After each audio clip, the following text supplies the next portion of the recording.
Welcome to my channel అండి, పద్మజ పసుపులేటి. మనకి నేను వీడియోలు చేస్తున్నాను, నా వీడియోలు మీకు నచ్చుతున్నాయి అనుకుంటున్నాను. చూడండి, దేవుని గురించి అన్నీ కూడా చెప్తా ఉంటాను. చూడండి, వెంకటేశ్వర స్వామి తిరుమల కొండ మీదగా వెళ్తాం కదా మనము దేవుని దర్శనానికి.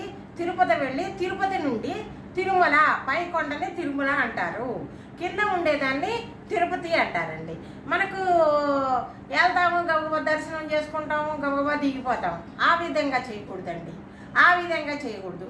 మనము ఒకరోజు ముందు వెళ్ళాలా, వెళ్ళి కోనేట్లో స్నానం చేసి, కోనేట్లో స్నానం చేయాలా.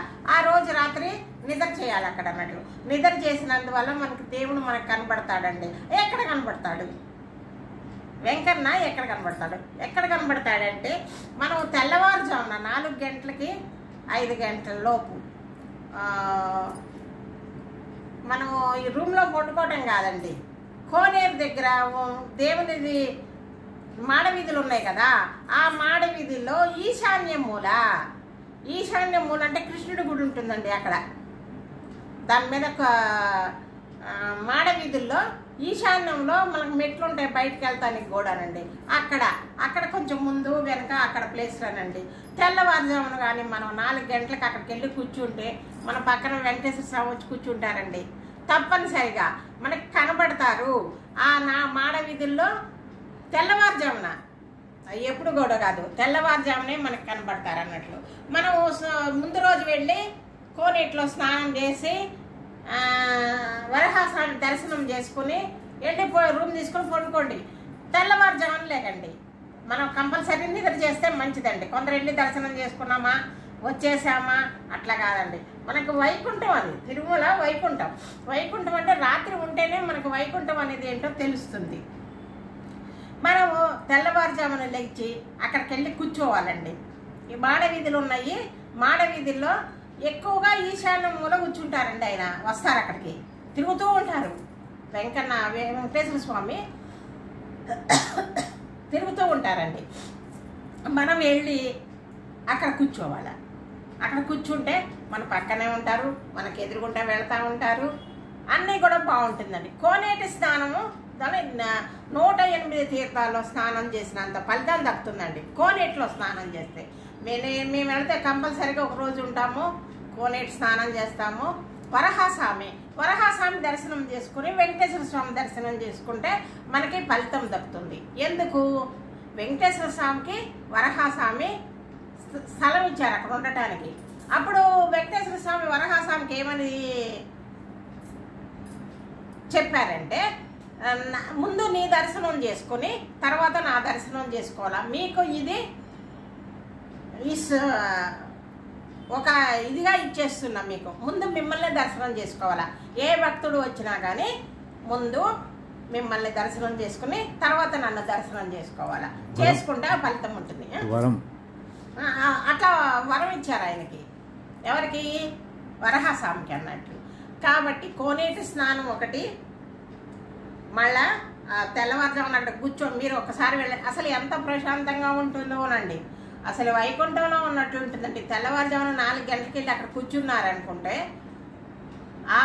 అక్కడ మొత్తం తిరుగుతూ ఉంటారు. వెంకటేశ్వర స్వామి తిరుగుతూ ఉంటారు, మన పక్కనే వెళ్తూ ఉంటారు, మన పక్కన కూర్చుంటారు. అది నిదర్శనం అండి నాకు. కాబట్టి కంపల్సరీ కూడా మీరు తిరుమల వెళితే, తిరుపతి కాదండి, తిరుపతి కింద ప్లేస్ని తిరుపతి అంటారండి. పైన ఉండేదాన్ని తిరుమల అంటాం అన్నట్లు. కాబట్టి అక్కడికి వెళ్ళినప్పుడు ఒకరోజు ముందు వెళ్ళండి, రూమ్ తీసుకోండి, కోనేటి స్నానం చేయండి, వరహాస్వామి దర్శనం చేసుకోండి. తెల్లవారుజామున వచ్చి అక్కడ కూర్చోండి. వెంకన్న మనకు కనపడతారు, తిరుపతి మన పక్కన ఉంటారు అన్నట్టు, మన ఆశీర్వదిస్తారు. కాబట్టి అది చాలా మంచిదండి. అలా చెయ్యండి.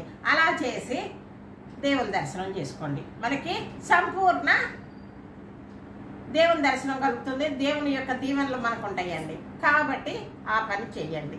తర్వాత మనం ఇల్లు కట్టుకోవాలంటే కూడా నేను చెప్పాను ఇంతకు ముందు ఒకసారి, ఇల్లు కట్టుకోలేకపోతున్నాము అట్లా ఇట్లా అని. అప్పుడు కూడా మనము కిందకి దిగేటప్పుడు కానీ పైకి వెళ్ళేటప్పుడు కానీ మధ్యలో రాయి మీద రాయి పెట్టి పెట్టి దేవునికి దండం పెట్టుకోండి, మేము ఇల్లు కట్టుకోవాలి స్వామి అని. అది కూడా జరుగుతుంది తప్పనిసరిగా. దేవుణ్ణి కోరుకుంటే ఏది కాదనరండి. వెంకటేశ్వర స్వామి ఎప్పుడూ తదాస్తు అంటారు, తదాస్తు అంటారు. అందుకే మనం ఇంటి దగ్గర కూడా సాయంత్రం కానీ పొద్దున కానీ తదాస్తు దేవతలు తిరుగుతూ ఉంటారండి. కాబట్టి మనం ఏదైనా మంచి కోరుకుంటూ ఉండాలి. కోరుకుంటే తదాస్తు అంటారు, తదాస్తు దేవతలు తిరుగుతూ ఉంటారు. ఈ సాయంత్రం కానీ అసలు సంధ్యలు కానీ ఉదయం కానీ మనం అందుకే అక్కడ ఉంటే తదాస్తు దేవతలు తిరుగుతారు, వెంకన్న తిరుగుతారు. వైకుంఠం అండి అది. వైకుంఠం ఎక్కడో లేదండి, తిరుమలనే మనకు వైకుంఠం. ఒకసారి అసలు రాబుద్ది కాదండి, వెళితే రాబుద్ది కాదు. అనుకున్న కోరికలు నెరవేరితే మన కోరికలకి అన్నిటికీ తదాస్తు అని చెప్తారండి. కాబట్టి ప్రతి ఒక్కరూ తిరుమల వెళ్ళాలంటే ఒక 4 రోజులు లీవ్ తీసుకోండి, 2 రోజుల ముందు వెళ్ళండి, రూమ్ తీసుకోండి. అక్కడ ఉన్నవన్నీ కూడా నేను చెప్పినట్టుగా చేసుకున్నారనుకో అన్నీ. నేను ఎన్నిసార్లు వెళ్ళానో తెలియదండి ఇప్పటికి, చాలాసార్లు. నాకు తిరుమల వెళ్ళాలంటే అంత ఇష్టం, తిరుమల వెళ్ళాలంటే అంత ఇష్టం. కాబట్టి ఎక్కువగా తిరుమల వెళ్తానే ఉంటాను.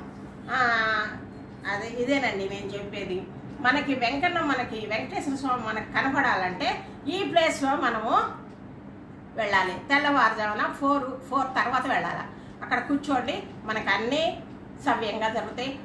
అక్కడ కూర్చొని మనం ఏ కోరికలు కోరుకున్నా కూడా నెరవేరుతాయండి. మనం ఏ కోరికలు మనకు కావాల్సిన కోరికలు కోరుకోండి, నెరవేరుతాయండి. ఇదేనండి నా వీడియో చూస్తున్నారా? నా వీడియో చూస్తే సబ్స్క్రైబ్ చేయట్లేదండి, సబ్స్క్రైబ్ చేయటం మర్చిపోతున్నారు. చూసిన వాళ్ళందరూ సబ్స్క్రైబ్ చేయండి తప్పనిసరిగా. షేర్ చేయండి, లైక్ చేయండి. పద్మజాని ముందుకు పంపుతారని అనుకుంటున్నానండి. నమస్తే అండి. సర్వే జన సుఖనో భవంతు. ఒక మంచి వీడియోతో మీ ముందుకు వస్తాను. బాయ్.